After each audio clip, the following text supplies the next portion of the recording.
தானம் கொடுக்கும்போது கவனமாக இருக்க வேண்டும். ஏனென்றால் சில பொருட்களை கோவிலுக்கு கொடுத்தால் புண்ணியம் கிடைக்கும். ஆனால் அதே பொருட்களை வீட்டிலிருந்து வீட்டுக்கு தானமாக கொடுத்தால் வீட்டின் வளம் குறையும் என்று பெரியவர்கள் கூறுகிறார்கள். அதற்கு முன்பு இது போன்ற சுவாரஸ்யமான ஆன்மீக தகவல்கள், ஜோதிட குறிப்புகள் மற்றும் பயனுள்ள வீடியோக்களை தெரிந்து கொள்ள ஃப்ளோ பக்தி சேனலை இப்பவே சப்ஸ்கிரைப் பண்ணிக்கோங்க.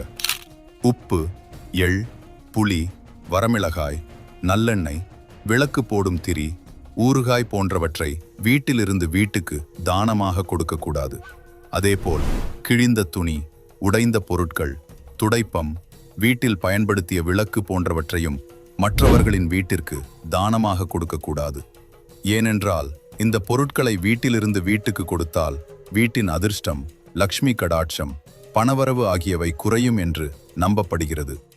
ஆனால் இதே பொருட்களை கோவிலில் தீபம் ஏற்ற, பூஜைக்கு, பரிகாரத்திற்கு கொடுத்தால் அது மிகவும் நல்லது. குறிப்பாக நல்லெண்ணெய், எள், விளக்கு திரி போன்றவற்றை கோவிலுக்கு கொடுத்தால் புண்ணியம் அதிகரிக்கும் என்று சொல்கிறார்கள்.